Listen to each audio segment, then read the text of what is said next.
ভালো মার্কেট তৈরি করবে।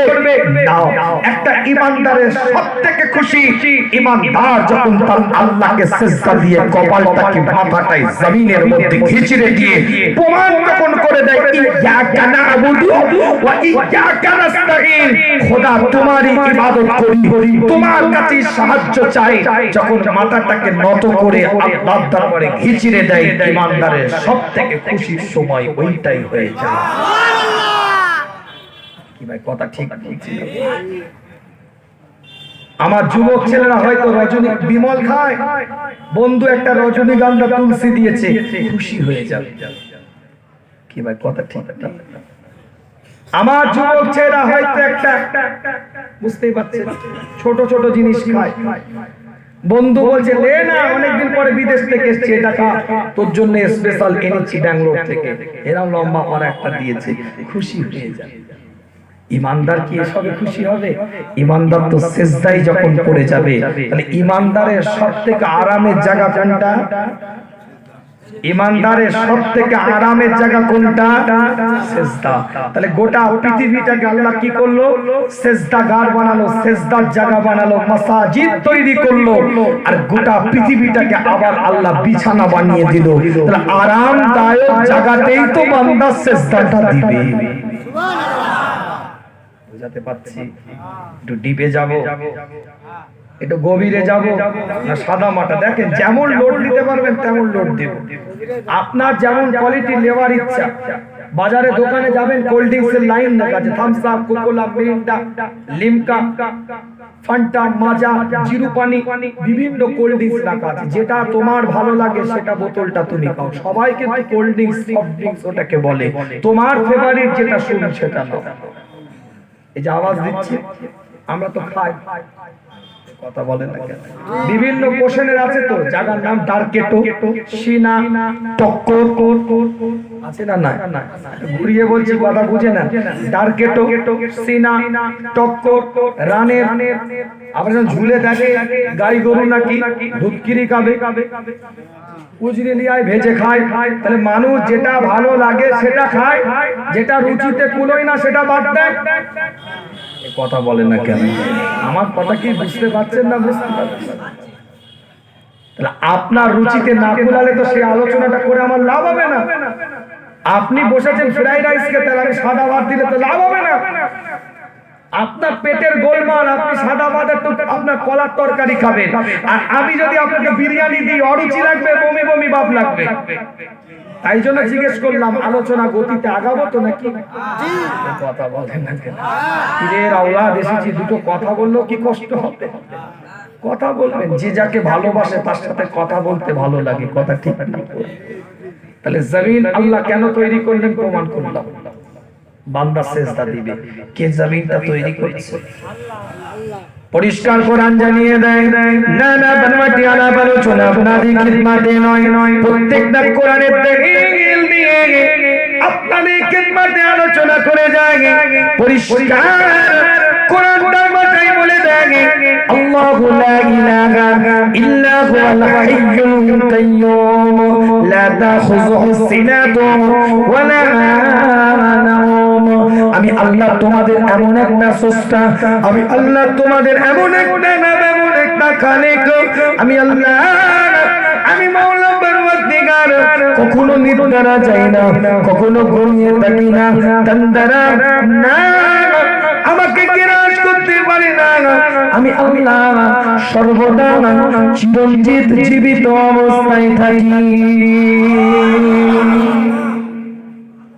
পরিষ্কার কোরআন জানিয়ে দেয়, লিল্লাহি মা ফিস সামাওয়াতি ওয়া মা ফিল আরদি। এই জমিন আসমানের মধ্যে যা কিছু তৈরিকৃত আছে, যা কিছু সৃষ্টিকৃত আছে, এটা আমি আল্লাহ আমার কুদরতি হাতের দ্বারাই তৈরি করেছি।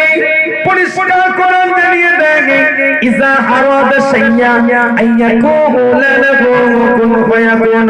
আমি আল্লাহ যেটা ইরাদা করি, আমি আল্লাহ যেটা ইচ্ছা করি, আমি আল্লাহ যেটা আমার মনোনীত হয়, আমি জবানটা দিয়ে বলি কোন, সঙ্গে সঙ্গে সেটা ফায়াকুন তৈরি হয়ে যায়। আমি বলি না, কোরআন পরিষ্কার করে জানিয়ে দেয়, লাহু মাকালিদুস সামাওয়াতি ওয়া মা ফিল আরদি, এই জমিন আসমানের মধ্যে যা কিছু রিজিক আদি আছে, যা কিছু সম্মাননা আছে, যা কিছু ইজ্জতানা আছে, যা কিছু তাজিমানা আছে, এটা আমি আল্লাহ আমার কুদরতি হাতের মুঠোর মধ্যে রেখে দিয়েছি। আমি আল্লাহ যাকে ইচ্ছা তাকে দান করি, যাকে ইচ্ছা তাকে সম্মাননা দিই, যাকে ইচ্ছা আমি আল্লাহ লাঞ্ছিত করি। এই তামাম পৃথিবীটাকে সেই আল্লাহ সৃষ্টি করেছে, সেই মাওলা আপনার আমার জন্য এই জমিনটাকে বানিয়ে দিয়েছে। এই জমিনটাকে আল্লাহ পাক যখন তৈরি করলেন, এই ফেরেশতাকে যখন আল্লাহ পাক তৈরি করলেন, এই বিছানাটাকে যখন আল্লাহ পাক তৈরি করলেন, কিতাবটা খুলে দেখেন, তাফসীরে জালালাইনটা খুলেন, তাফসীরে মারিফুল কোরআনটা খুলেন, তাফসীরে কুতুবিটা খুলেন, তাফসীরে বাইজাবিটা খুলেন, তাফসীরে দুল বায়ানটা খুলেন, তাফসীরে মানিটা খুলেন, তাফসীরে কবিরটা খুলেন, তাফসীরে কাসীরটা খুলেন, তাফসীরে মাদারিকটা খুলেন, তাফসীরে ইবনে আব্বাসটা খুলেন, তাফসীরে বাগাবি খুলে দেখেন, সমস্ত তাফসীরে কিতাবগুলো খুলে দেখেন, পরিষ্কার এই জমিন যখন তৈরি হয়ে যায়, জমিন কমতে থাকে, জমিন ভাইব্রেটিং করতে থাকে, জমিন কম্পনিত হতে থাকে।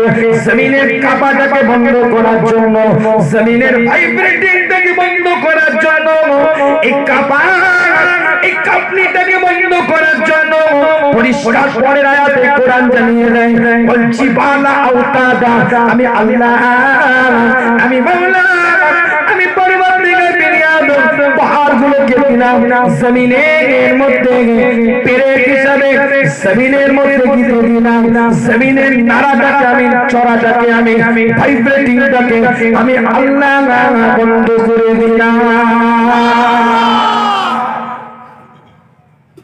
জোরে বলবেন না? সুবহানাল্লাহ। চিৎকার দিয়ে বলা যাবে না? আরো যাবো ডিপে। কাঁপা বন্ধ করেছি, কাঁপা পর্যন্ত আসতে কোরআন দিয়ে বুঝাবো। আপনার বাড়িতে আপনি ফার্নিচার কিনে নিয়ে এসেছেন, খাটটা রেখেছেন, একটু নড়ছে, এটা খবরের কাগজ কিংবা কার্টুনের ছেঁড়া টুকরো ওই ভিতরে দেন। আলমারিটা একটু নড়ছে, একটা খবরের কাগজ মোটা করে কিংবা একটা কার্টুনের টুকরো ওই আলমারির তলায় দেন, সোফার তলায় দেন, ড্রেসিং টেবিলের তলায় দেন।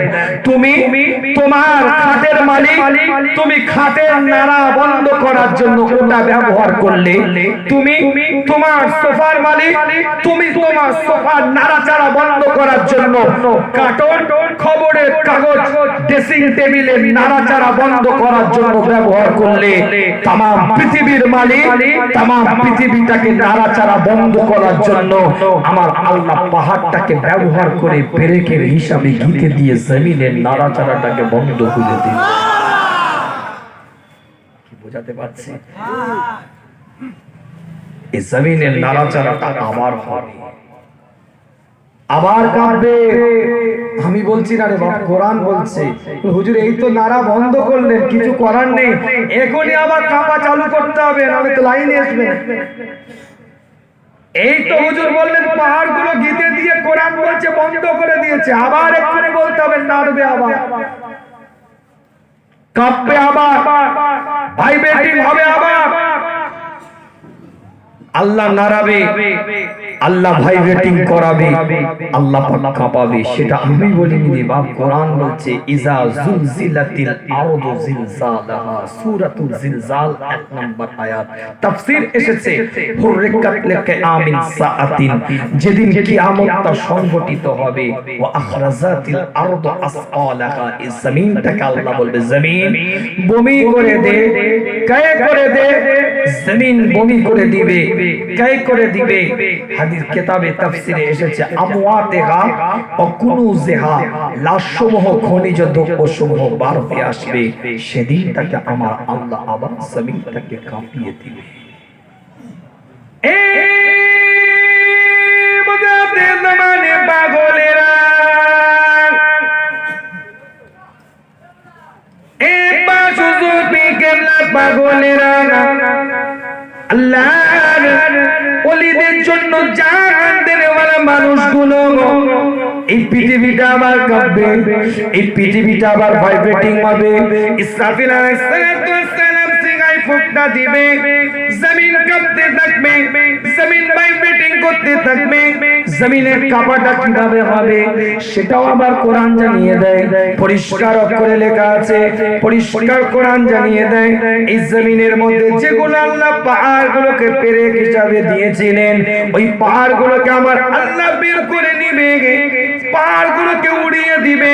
ওয়াতাকুনুল জিবালু কালকিহিনিল মানফুশ, সেদিনে পাহাড়গুলো ধূলিকণার মতো উঠতে থাকবে, সেই পাহাড়গুলো বেরিয়ে আসবে ধূলিকণার মতন। যেদিনে উঠবে সেই দিনে আবার জমিনটা কাঁপবে, জমিনটা ভাইব্রেটিং করবে, সেই দিনটা কিয়ামত হবে, সেই দিনটা কিয়ামত হবে।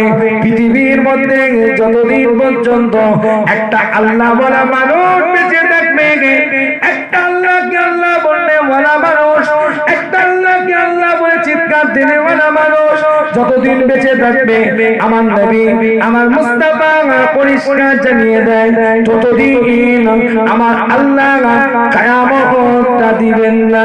কিন্তু কিয়ামতটা যখন হবে, এই একটা কাঁপা শুরু করা, এই কাঁপাটাকে বন্ধ করে দেওয়া, আর একটা কাঁপা আরম্ভ করা, দুটো কাঁপার মাঝখানে একটা মানুষের হায়াতটা দাঁড়িয়ে আছে, একটা মানুষের 20 বছরের জীবনটা দাঁড়িয়ে আছে, একটা মানুষের 30 বছরের জীবনটা দাঁড়িয়ে আছে, একটা মানুষের 40 বছরের জীবনটা দাঁড়িয়ে আছে। দুটো কাঁপার মাঝখানে লিয়াবলুয়াকুম আইয়ুকুম আহসানু আমালা, একটা মানুষের 60 বছরের জীবনটা দাঁড়িয়ে আছে, একটা মানুষের 70 বছরের জীবনটা দাঁড়িয়ে আছে, একটা মানুষের 80 বছরের জীবনটা দাঁড়িয়ে আছে, একটা মানুষের সেঞ্চুরি জীবনটা, দুটো কাঁপা মধ্যবর্তী সময়টা দাঁড়িয়ে আছে, দুটো কাঁপার মিডিল টাইমটাই দাঁড়িয়ে আছে। দুনিয়ার যেমন কারখানায় চাকরি করলে তার মতে চলতে হয়, তার কথা অনুযায়ী হাঁটতে হয়, 8 ঘন্টার ডিউটি। দুনিয়ার কোন মালিকের আন্ডারে আপনি চাকরি করছেন, তার মতে চলতে হবে, তার কথাটা আপনাকে নিতে হবে, সে যা বলবে তাই আপনাকে শুনতে হবে। যদি দুনিয়ার কোন স্যালারি মুক্ত কর্মচারী হওয়ার কারণে তার কথা যদি নিতে হয়, তার কথা যদি শুনতে হয়, এই 20 বছরের জীবনটা, এই 30 বছরের জীবনটা, এই 40 বছরের জীবনটা, এই 50 বছরের জীবনটা তোমার আল্লাহ, তোমার মাওলা, তোমার পরওয়ারদিগার তোমাকে আমানত হিসেবে দিয়েছে, দুনিয়াতে পাঠিয়ে দিয়েছে। না দুনিয়ার কোনো কথা চলবে না, দুনিয়ার কোনো বার্তা চলবে না, আমার আল্লাহ যা বলবে বান্দাকে তাই শুনতে হবে। কথা ঠিক বলছি না?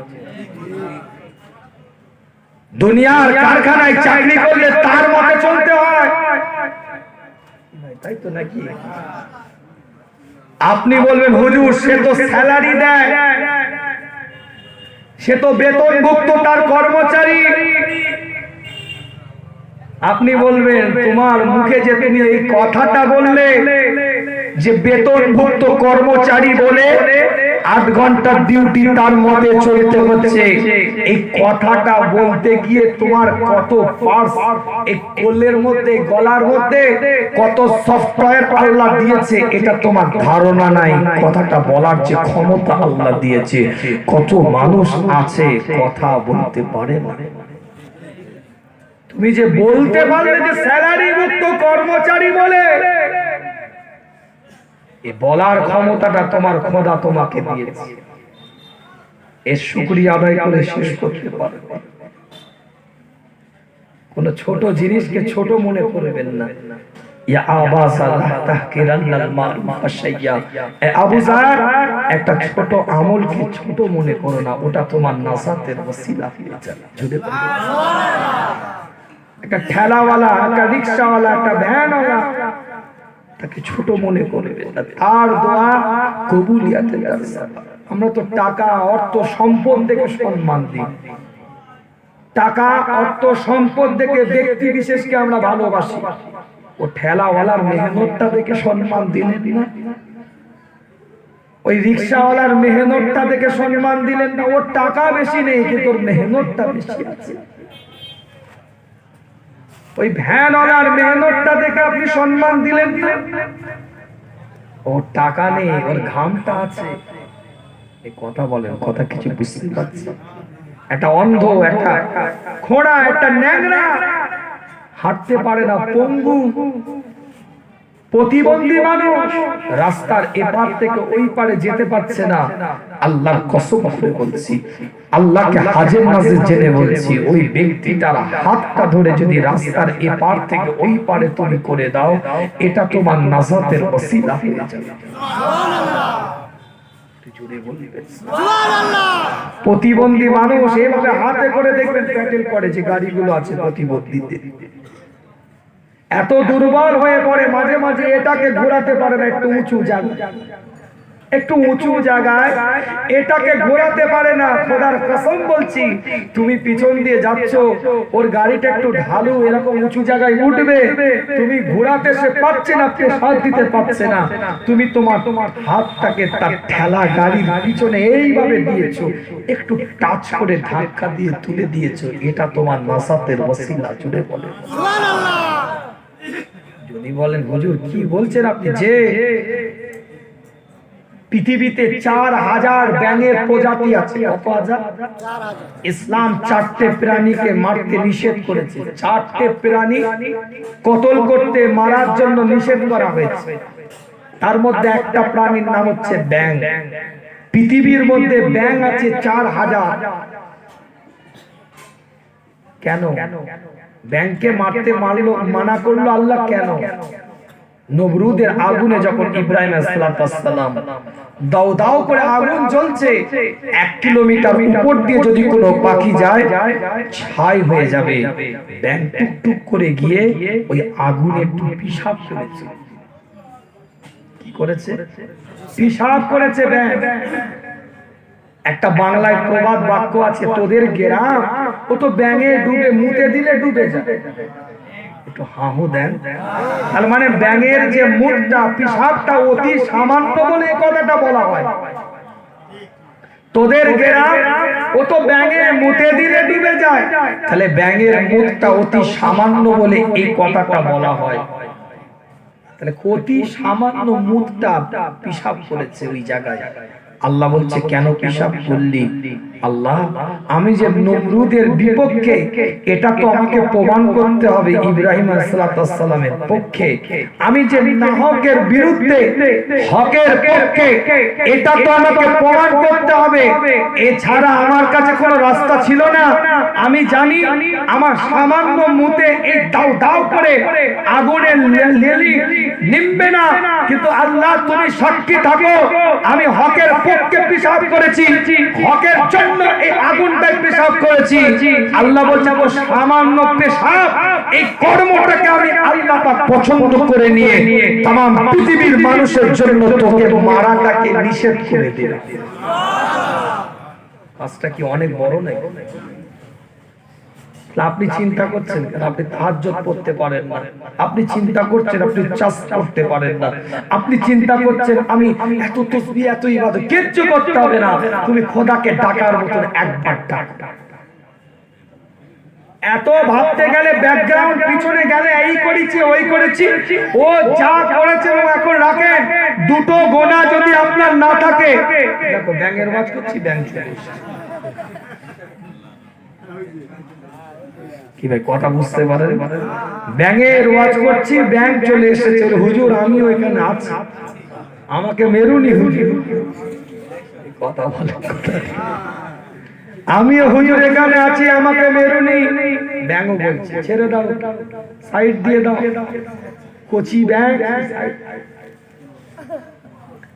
আল্লাহ পাক কবুল করেন, সকলে বলেন আমিন। আর গিরগিটে দেখেছেন ব্যাঙের কথা বলতে গিয়ে গিরগিটেটাও বলে দিই, মাথাটা একটু উঁচু করে, বাচ্চা ছেলেগুলো কাফের কাফের বলে দৌড়ায়, ঢিল দিয়ে এই কথা বলে থাকে। ইটের ফাঁকে কাঠের ফাঁকে থাকে। ও গিরগিটে কি করেছিল জানেন? গিয়ে ওই নমরুদের আগুনে ফুঁক দিয়েছিল। আল্লাহ বলছে তুই তো হকের বিপক্ষে রে, তোকে মারা সওয়াবের কাজ করে দিলাম।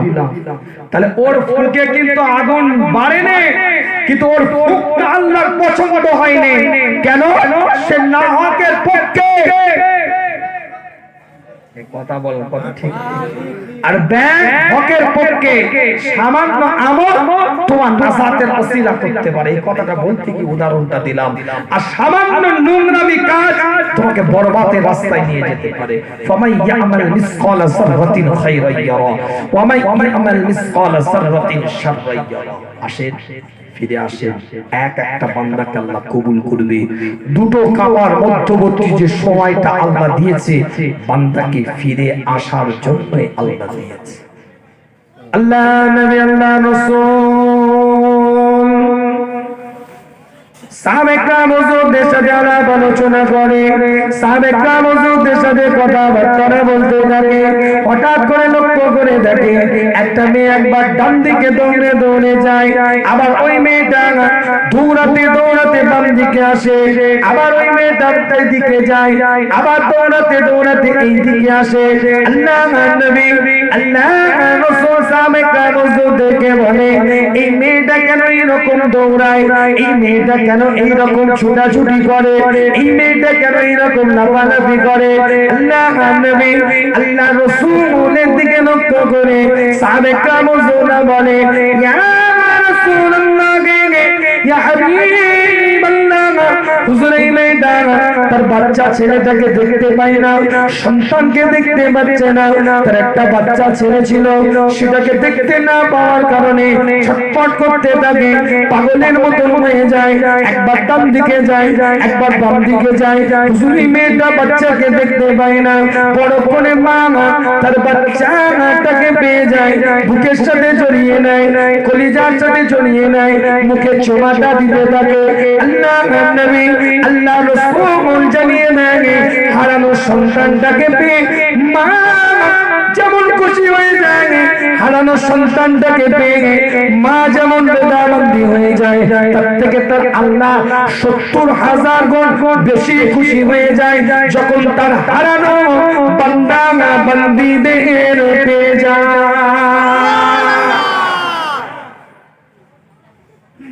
হারানো বাচ্চাটাকে পেয়ে মা যেমন খুশি হয়, তার থেকে তার আল্লাহ ৭০,০০০ গুণ বেশি খুশি হয়ে যায়। কাদামাকা গুনামাকা মহিলামাকা শরীরটা নিয়ে বাচ্চা ছেলে যখন মায়ের দরজাটা কাছে এসে মা মা বলে চিৎকারটা দিতে থাকে, বাচ্চা ছেলে যখন আওয়াজটা দিতে থাকে, মা দরজাটা খুলে দেখে আমার বাচ্চা বুকের সাথে জড়িয়ে নেয়, কাদার দিকে তাকায় না, ধুলোর দিকে তাকায় না, মহিলা পোশাকটার দিকে তাকায় না, বুকের সাথে জড়িয়ে নেয়। বাচ্চার চেহারাটার দিকে তাকিয়ে বলে, কোথায় ছিলিস বাচ্চা? কোন জায়গায় তুই ছিলিস? কোন এলাকায় তুই ছিলিস? তোর মুখটা কেন তো শুকিয়ে গেছে? তোর মুখটা কেন তো বোতা হয়ে গিয়েছে? তোর পেটে তো কোনো খাবার নাই, কোথায় তুই লুকিয়েছিলিস? একটু বল।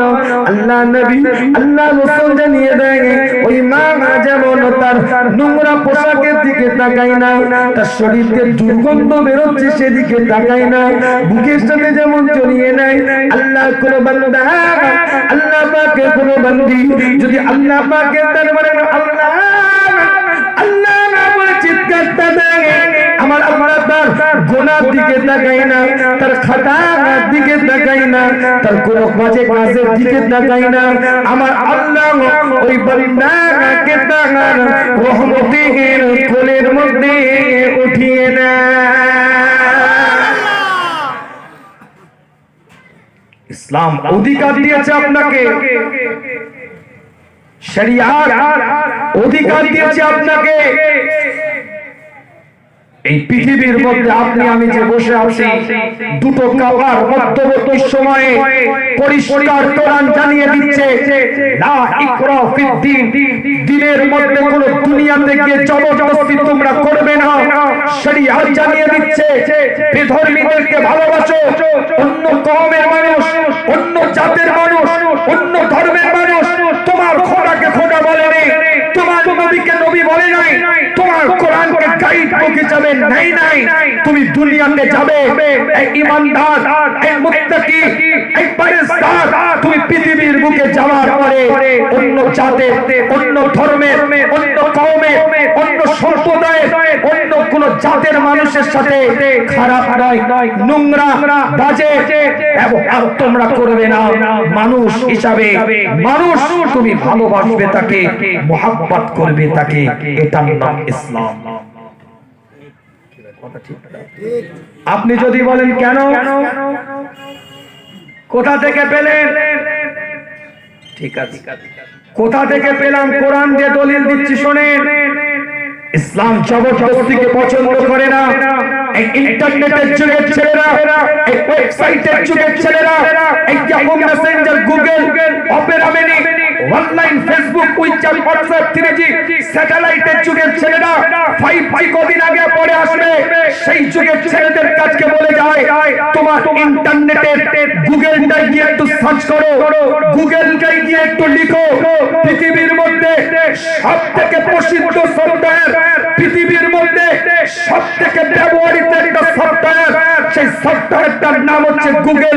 তুমি তোমার গুগলে গিয়ে সার্চ করো, ঠিক এই শব্দটা লিখবে, যে শব্দটা আমি তোমাদেরকে বলছি, এই শব্দটা তুমি তোমার গুগলে গিয়ে লিখো, পরিষ্কার দেখতে পাবে। লিখবে এটা ইংলিশে, who is the best man in the world, পৃথিবীর মধ্যে সবথেকে ভালো মানুষটাকে, who is the best man in the world, পৃথিবীর মধ্যে সবথেকে ভালো মানুষটাকে তোমার গুগলকে তুমি প্রশ্ন ছুড়ে দাও, কোশ্চেন করো, তোমার গুগল নামক সফটওয়্যার ইহুদিদের তৈরি, নাসারাদের তৈরি, বেধর্মীদের তৈরি, তাদের ভিতর থেকে সফটওয়্যারের ভিতর থেকে আওয়াজ আসবে, সফটওয়্যার তোমাকে লিখে প্রমাণ করে দিবে পৃথিবীর মধ্যে সর্বশ্রেষ্ঠ, সর্বযুগে, সর্বকালে মহানায়কের নাম হচ্ছে হযরত মুহাম্মদ রাসূলুল্লাহ সাল্লাল্লাহু আলাইহি ওয়াসাল্লাম। জোরে বলবেন না সুবহানাল্লাহ, চিৎকার দিয়ে বলা যাবে না। এখনো ব্রিটেনের বুকে অক্সফোর্ড ইউনিভার্সিটির উপরে পরিষ্কার কাজ করে লেখা আছে পৃথিবীর মধ্যে সবথেকে শ্রেষ্ঠ মহানায়ক, সর্বযুগের, সর্বকালের সর্বশ্রেষ্ঠ, জাতি ধর্ম নির্বিশেষে এক বাক্যে যারা স্বীকার করে নিয়েছিল মানুষ হিসাবে পৃথিবীতে কিভাবে বেঁচে থাকতে হয়, মানুষ হিসাবে সমাজের মানুষের কাছে কি আচরণটা রাখতে হয়, কি ব্যবহারটা করতে হয়, কি সম্পর্কটা রাখতে হয়, একটা মানুষ হিসাবে একটা মানুষের পাশে কিভাবে কাঁধে কাঁধ মিলিয়ে দাঁড়াতে হয়, একটা মানুষ হিসাবে একটা মানুষের পাশে কিভাবে মানুষ হিসাবে সমাজের মুখে প্রতিষ্ঠিত লাভ করতে হয়, যে ব্যক্তিটা শিক্ষা দিয়েছিল, যারা যে ব্যক্তিটা নারীদের সম্মান দিয়েছিল, ইজ্জত দিয়েছিল, সম্মানের আসন দান করেছিল, সে ব্যক্তিটা অন্য কেউ নয়, হযরত মুহাম্মদ রাসূলুল্লাহ সাল্লাল্লাহু আলাইহি ওয়াসাল্লাম। জোরে বলে, চিৎকার দিয়ে বলে, 1450 বছর পূর্বে আল্লাহ নবী, আল্লাহ রাসূল পৃথিবীর বুকে এসেছিলেন 570 খ্রিস্টাব্দে। কোরআন বলছে সূরাতুল আল ইমরান 3 নম্বর সূরা 164 নম্বর আয়াতের মধ্যে, লাকাদ মান্নাল্লাহু আলাল মুমিনিনা ইয বা'সা ফীহিম রাসূলাম মিন আনফুসিহিম ইয়াতলু আলাইহিম আয়াতিহি ওয়া ইউযাক্কিহিম ওয়া ইউআল্লিমুহুমুল কিতাবা ওয়াল হিকমাতা ওয়া ইন কানু মিন ক্বাবলু লাফি দালালিম মুবিন। আল্লাহ রাব্বুল আলামিন জানিয়ে দিচ্ছে, আমি তোমাদের মধ্যে থেকে তোমাদের কাছে একটা নবী, একটা রাসূল, একটা পয়গম্বর দান করলাম। সেই নবী তোমাদেরকে কোরআনের শিক্ষা দিবে, দ্বীনের শিক্ষা দিবে, শরীয়তের শিক্ষা দিবে। সেই শিক্ষার সাথে সাথে কোন হিকমতের শিক্ষা দিবে, কোন সময় তোমাদেরকে নবী দিলাম, কোন সময় তোমাদেরকে রাসূল দিলাম, সেটাও কোরআন পরিষ্কার বলে দিচ্ছে। ওয়াইন কানু মিন ক্বাবলু লাফি দালালিম মুবিন। যখন তোমরা দ্বীন বুঝতে না, শরীয়ত বুঝতে না, ইসলাম বুঝতে না, কোরআন বুঝতে না, সে কঠিন সময় উলঙ্গ অবস্থায় যখন কাবা তাওয়াফ করতে, কাবা তাওয়াফকালীন যখন সিটি দিতে, সেই সময় তোমাদেরকে একটা রহমত দান করেছিলাম। 1450 বছর পূর্বে পৃথিবীতে নবী এসেছে, পৃথিবী স্বাভাবিক হয়েছে। 1450 বছর পরে 2020 সালে আমার সমীক্ষা বলছে মুস্তাফার মাস এসেছে, গোটা পৃথিবী আবার স্বাভাবিক হয়ে গেছে। আরবি বছরের তৃতীয় মাস হচ্ছে রবিউল আউয়াল। 2 মাস আগে কোন রকম স্বাভাবিক পরিবেশ পরিস্থিতি পৃথিবীর বুকে ছিল না, তোমার আমার দেশেও ছিল না। কি ভাই কথা ঠিক না? যে কোনো নিউজ চ্যানেল খুলে দেখো, 2 মাস আগে সার্চ করো এবিপি আনন্দ, আজ তাক, হেডলাইন্স টুডে, তারা news, ETV news, DD news, যে কোনো টিভি চ্যানেলের নিউজ গুলো খুলে দেখো। 2 মাস আগে প্রত্যেকটা টিভি চ্যানেল কাউন্টিং করেছে, কাউন্টিং করোনার আক্রান্তের সংখ্যা, মৃত্যুর হার, আক্রান্তের সংখ্যা, কতজন সেরে উঠেছে, এই আক্রান্তের সংখ্যাটাকে বারবার হাইলাইট করে কাউন্টিং করেছে। উত্তরপ্রদেশে এত, মধ্যপ্রদেশে এত, রাঁচিতে এত, ঝাড়খণ্ডে এত, বিহারে এত, ত্রিপুরায় এত, অসমে এত, ওয়েস্ট বেঙ্গল এত, বারবার কাউন্টিং করেছে। আজ থেকে 1 মাস আগে যাও, সার্চ করো, প্রিভিয়াস নিউজ গুলোকে দেখো, দেখে গিয়ে নিউজ গুলোকে দেখো, দেখতে পাবে আর আক্রান্তের সংখ্যা কাউন্টিং হয় না, কাউন্টিং উঠে গেছে। কি বলছি বুঝতে পারছেন না? বুঝতে পারেন? আমি নিজে হসপিটালের নিচে দাঁড়িয়ে আছি। কেন বলছি স্বাভাবিক হয়েছে? আমি ডাক্তারকে ফোন করছি হসপিটালের নিচে থেকে, ডাক্তার সাহেব পেশেন্ট আছে। 22 মাস থেকে জনতা কারফিউ দিয়ে লকডাউন আরম্ভ হয়েছে, 23 মাস থেকে ধারাবাহিকভাবে লকডাউন চালু হয়েছে। এক্সটেনশন করে করে এই জায়গায় এসেছে। সোশ্যাল ডিস্টেন্স বজায় রাখা সরকারি বিধি নিষেধকে আমরা সম্মান দিয়েছি, মেডিকেল সায়েন্সের পরামর্শকে আমরা মাথায় রেখেছি। মাস্ক পরা থেকে শুরু করে স্যানিটাইজার ব্যবহার করা থেকে শুরু করে 20 সেকেন্ড ধরে সাবান দিয়ে হাত ধোয়া থেকে শুরু করে সোশ্যাল ডিস্টেন্স, সামাজিক দূরত্ব সবকিছু আমরা পালন করার চেষ্টা করেছি। হসপিটালের নিচে থেকে ফোন করছি ডাক্তার সাহেবকে, ডাক্তার সাহেব বলছে নো অ্যাডমিশন প্লিজ সাহেব। কেন? হোয়াই? আবার বলছে নো অ্যাডমিশন প্লিজ সাহেব। হুজুর আমি অ্যাডমিশন নিতে পারবো না উইদাউট কোভিড রিপোর্ট। কোভিডের রিপোর্টটা ছাড়া আমি কোন রকম এই হসপিটালে অ্যাডমিশন নিতে পারবো না। যদিও অ্যাডমিশন নেই, আপনার পেশেন্টের ও করোনা ওয়ার্ডে ফেলে রাখতে হবে, কোভিড রিপোর্ট আসবে, তারপরে স্বাভাবিক চিকিৎসা চালাতে পারবো। কথা বলেন, কথা ঠিক? আপনারা হয়তো অনেকে ভুক্তভোগী হতে পারে। 2 নভেম্বর আমার একটা মেয়ে হয়েছে, আমি হলদিয়াতে ওয়াজ করে কলকাতায় আসছি, আর ফুরফুরা শরীফ থেকে বাড়ি থেকে আমার ফ্যামিলিকে নিয়ে কলকাতায় আসছে। ডাক্তারকে আমি ফোন করেছি, ডাক্তার সাহেব কেন আমার সেই কথাটা তো কানে ভাসছে, ভয় তো একটা ঢুকে আছে। এই পরিস্থিতি যদি বলে no admission this hospital without Covid report, কত মাথা ঘুরবে। আমার তো টেনশন কাজ করছে। ওটা নাই পেশেন্টকে রেখে ঢুকে যাও করে একটা কায়দা কানুন করে কোভিড রিপোর্ট বের করে ভর্তি নিয়ে এলাম, এ তো আর সময় দিবে না। কথা বলেন একটু, আমার কথা রাগ করছেন নাকি? বুঝতে অসুবিধা হচ্ছে নাকি? ডাক্তার সাহেবকে ফোনটা লাগিয়েছি, ডাক্তার সাহেব কি ব্যাপার? সাহেব সম্পর্ক ফ্যামিলি ডাক্তার, সে বলছে ভর্তি দেবো না, তার তো কিছু করে না, সে তো চাকরি করে এক জায়গায়, বেচারা কি করবে? তাহলে কি হবে এই ব্যাপার? বলছে হুজুর আপনি নিয়ে আসেন, বাকিটা আমি দেখে নিচ্ছি। তুমি তোমার অ্যাঙ্গেলে নিবে, আমি তো মুস্তাফার গোলাম, আমি তো জানবো নবীর মাস এসেছে, তাই স্বাভাবিক হচ্ছে। এই কথা বলেন, কথা ঠিক না? আমার সেন্সটা এটা কাজ করবে যে মুস্তাফার মাস এসেছে, পৃথিবীটা স্বাভাবিক হচ্ছে। তো নবী দুনিয়াতে এসেছে, পৃথিবীটা স্বাভাবিক হয়েছে। সেই নবী আদর্শ শিখিয়েছে, ভ্রাতৃত্বের আদর্শ, সম্প্রীতির আদর্শ। দুটো কাবার মধ্যবর্তী জীবনটা পিছনে চলে যান, আলাম নাজআলিল আরদা মিহাদা, সেই আয়াতের ব্যাখ্যায় চলে যান। দুটো জমিনে কাবা মধ্যবর্তী সময়টা ঝগড়া নয়, ফাসাদ নয়, ইখতিলাফ নয়, মারামারি নয়, মতৈক্য নয়, কোন ধর্মকে আঘাত করা নয়, কোন ধর্মকে কূট কটাক্ষ করা নয়, কোন ধর্মের কোন কর্মকে কটাক্ষ করা নয়, কোন ধর্মের মানুষকে লাঞ্ছনা করা নয়। দুটো কাবার মধ্যবর্তী সময় সমন্বয়, ভ্রাতৃত্ব, সম্প্রীতি, মানবতার বন্ধনে ঐক্যের সাথে যে যার ধর্ম স্বাধীনভাবে পালন করে জীবন যাপন করার নাম হচ্ছে পার্থিব জীবন। কথা ঠিক না?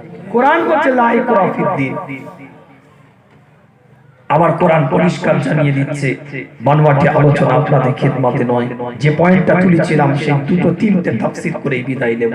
ওয়ালা পরিষ্কার কোরআন জানিয়ে দিচ্ছে, ওয়ালা তুজাদিলু আহলাল কিতাবি ইল্লা বিল্লাতি হিয়া আহসানু ইল্লাল্লাযীনা আমানু ইল্লাল্লাযীনা যালামু মিনহুম ওয়া কুলু আমান্না বিল্লাযী উনজিলা ইলাইনা ওয়া উনজিলা ইলাইকুম ইলাহুনা ইলাহুকুম ওয়াহিদ নাহনু লাহু মুসলিমুন। পরিষ্কার কোরআন জানিয়ে দিয়েছে ভ্রাতৃত্বের কথা, মানবতার কথা, সম্প্রীতির কথা।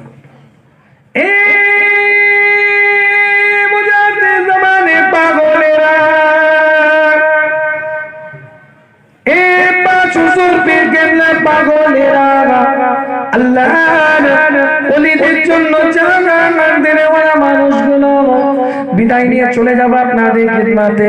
শেষ লগ্নে এসে দুটো কথা বলে যায়, এবার টি20 খেলতে হবে আমাকে। একটু ফাস্ট আলোচনা করে যাচ্ছে আপনাদের খিদমতে। আমিরুল মুমিনিন, খলিফাতুল মুসলিমিন, গোটা পৃথিবীর অবদার্শ যিনি পরিচালনা করে হযরতে ওমর, রাতের অন্ধকার রাস্তার উপরে ঘুরে বেড়ায়, হঠাৎ করে উপরের দিকে পাহাড়ের চূড়ার উপরের দিকে তাকিয়ে দেখে কে যেন একটা রোনাজারি করে, কে যেন একটা কান্নাকাটি করে, কে যেন একজন চোখ দিয়ে পানির তোষা গড়িয়ে যায়। হযরত ওমর গুটি গুটি পায়ে তার কাছে গিয়েছে। ওই মানুষটাকে প্রশ্ন করে, কেন আপনি কাঁদছেন, কেন আপনার চোখে পানি, কেন আপনি রোনাজারি করছেন, কিসের জন্য আপনি এখানে বসে বসে কাঁদছেন? ওই ভিন্ন দেশের মানুষটা, ভিন্ন সম্প্রদায়ের মানুষটা হযরত ওমরের দিকে মুখ করে বলে, আমি এই রাস্তাটা দিয়ে যাচ্ছিলাম, আমি ভিন্ন একটা দেশের মানুষ, আমি একটা ভিন্ন সম্প্রদায়ের মানুষ। এই রাস্তাটা দিয়ে যখন যাচ্ছি, আমার সঙ্গী হিসাবে আমার স্ত্রী ছিল, স্ত্রীটা গর্ভবতী অবস্থায় ছিল, স্ত্রীটা গর্ভধারিত অবস্থায় ছিল।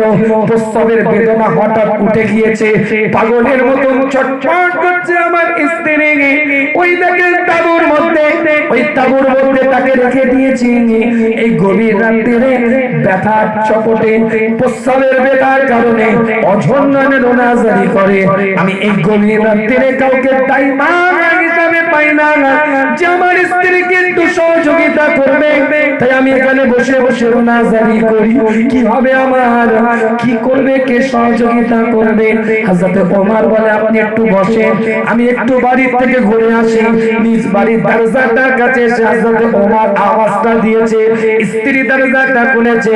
হযরত ওমর বলে, সারাদিন তুমি কষ্ট করেছো, মেহনত করেছো, আমি তোমাকে কষ্ট দিতে চাই না, আমি তোমাকে কষ্ট উদ্ধার বানাতে চাই না। সারাদিন তোমার পরিশ্রম, এটা তোমার আরামের সময়, কিন্তু একটু যদি তুমি যেতে, একটা ভিন্ন দেশের মানুষ, একটা ভিন্ন কওমের মানুষ, একটা ভিন্ন সম্প্রদায়ের মানুষ, একটা ভিন্ন ধর্মের মানুষ ওই পাহাড়ের চূড়ার উপরে ওজন নালে রোনাজারি করে, তার স্ত্রী একটু গর্ভবতী অবস্থায় আছে, প্রস্রাবের বেদনায় চটপট করছে, পাগলের মতন হয়ে যাচ্ছে। একটু যদি তুমি যেতে, একটু দাইমা আর যদি কাজ করে দিতে।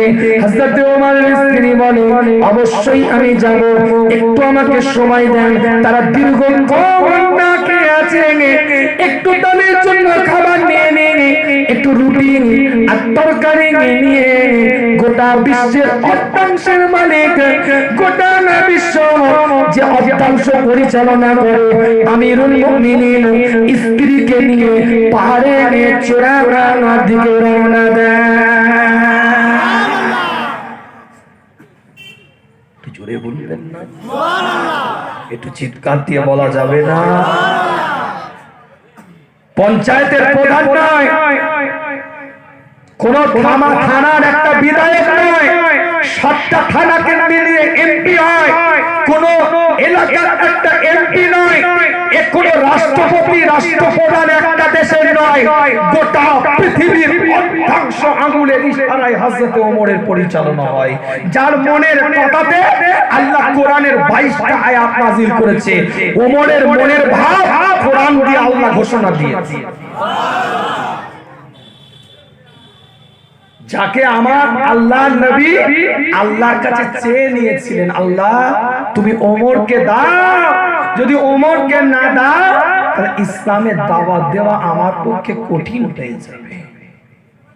তার স্ত্রী পঞ্চায়েতের প্রধানের স্ত্রী নয়, গোটা পৃথিবীর অর্ধাংশ পরিচালনা করে। কি করতে যাচ্ছে? দাইমার কাজ করতে লিভার রুমে যাচ্ছে। নানি দাদিগুলোকে জিজ্ঞেস করবে দাইমার কাজটা কি, তুমি জানবে না, তুমি তো এখন সিজারের যুগের লোক।